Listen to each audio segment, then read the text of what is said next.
毆打曾健超案，7人襲擊致造成身體傷害罪名成立，即時還押。梁振英話：增加供應最有效縮短公屋輪候時間，希望立法會盡快通過相關撥款。日本廣島市一架旅遊巴行駛途中起火，冇人受傷。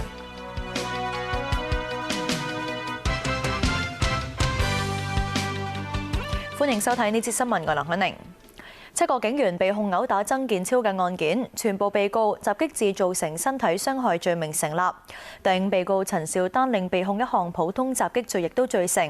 7個警員即時還押。2014年10月發生嘅毆打案，今日喺區域法院宣判。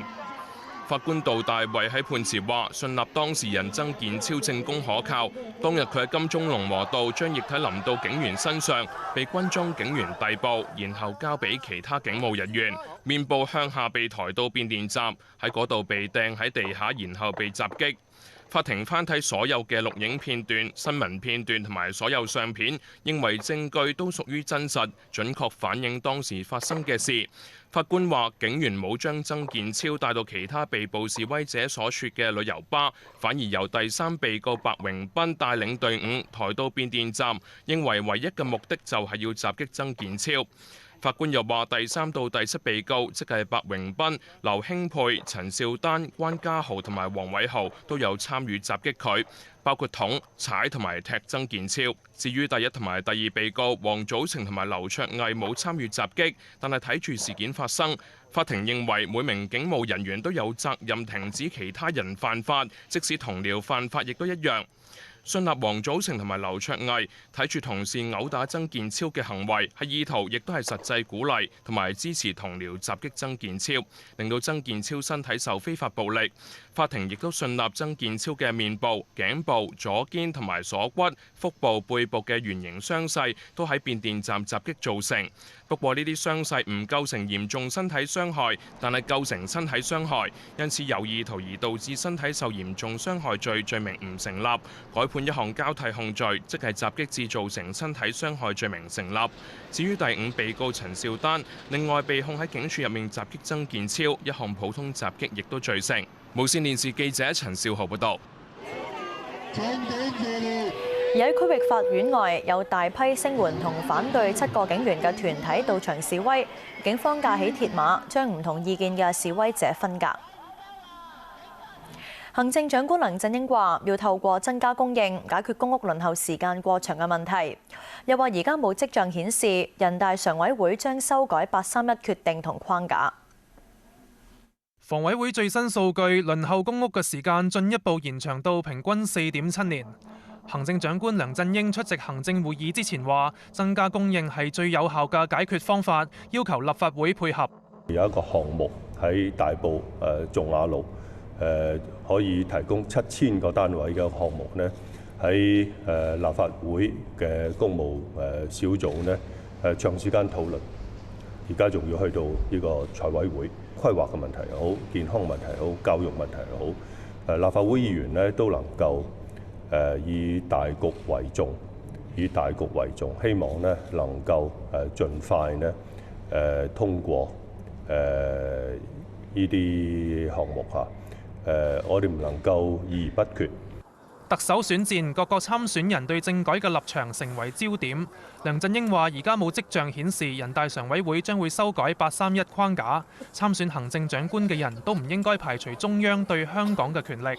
任何一個有誠意認真參選行政長官嘅參選人或者日後嘅候選人呢，唔能夠隨便排除中央對香港嘅權力、對全國嘅責任，包括喺行政長官選舉呢個問題上，大家知道香港係有高度自治嘅一個地方政府，因此呢，我哋呢個地方選舉呢，唔能夠同外國嘅地方選舉相提並論。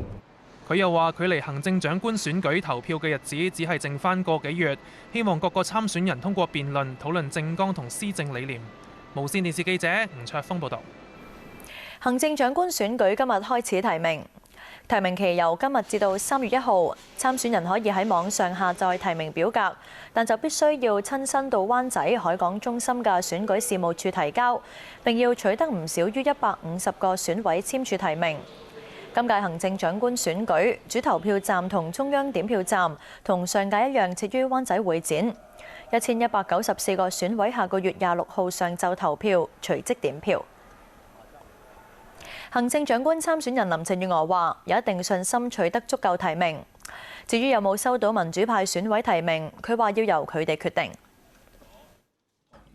我非常之感激咧，就有唔同嘅政黨喺呢1-2日咧都係公開講咗咧，佢哋會提名我啦嚇，亦都會係推薦我俾佢哋嘅黨員嚇。雖然佢哋嘅黨員都係嚟自唔同嘅即係分組嘅界別，咁所以佢哋自己都會再考慮啦。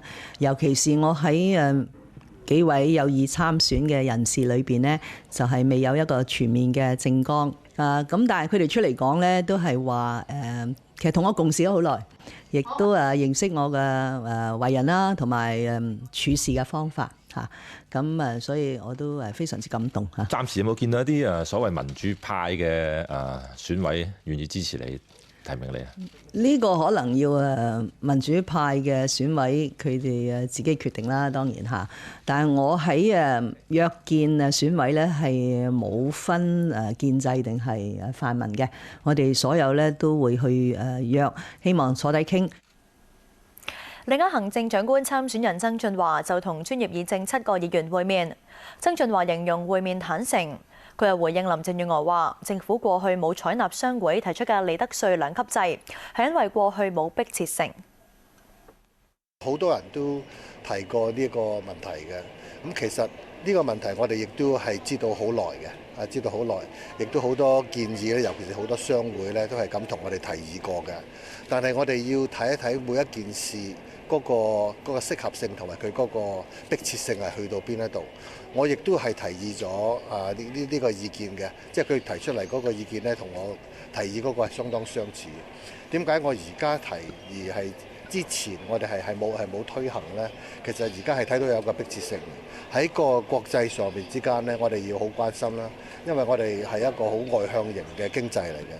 咁即係最近咧，你睇到英國喺 Theresa May 佢上任之後呢，第一件事講呢就話要將佢哋嗰個稅率係減低。Trump 喺美國嗰度呢，佢競選嗰時呢，亦都提出咗呢一個同類嘅問題。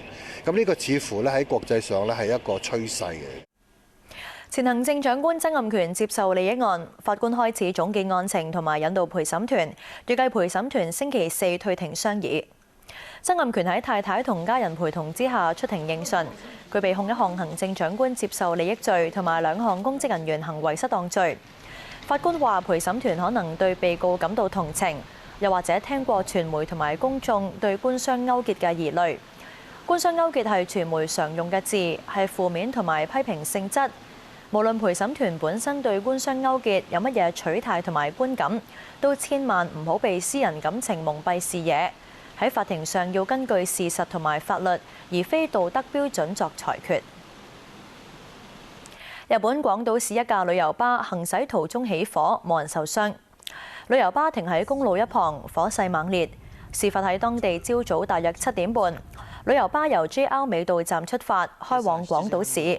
途中喺一條高速公路上起火，車上乘客同司機一共16人，全部及時逃生，冇受傷。警方同消防部門正係調查起火原因。美國國家安全顧問弗林辭職，佢被揭發喺總統特朗普上任前曾經私下同俄羅斯駐美大使商討對俄制裁。另外，美國參議院正式通過任命高盛前高層姆欽出任財政部長。姆欽喺任命獲通過之後，喺美國總統特朗普同副總統彭斯見證之下，正式宣誓就任。參議院當地星期1晚以53票對47票通過姆欽嘅財長任命。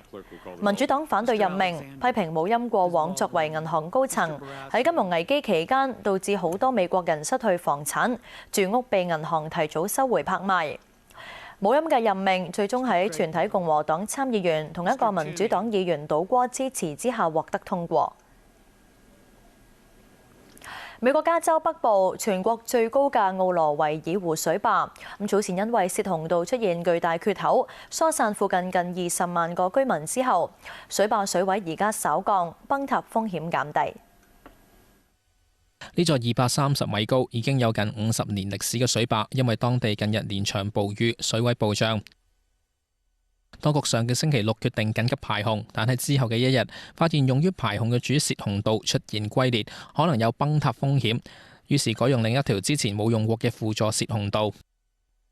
但係輔助洩洪道之後同樣出現裂口，可能崩塌，波及下游近20萬居民，於是發出緊急疏散令。當地民眾星期日起離開家園逃生，車龍長達幾公里。唔少民眾撤離到水壩附近嘅遊客中心暫避。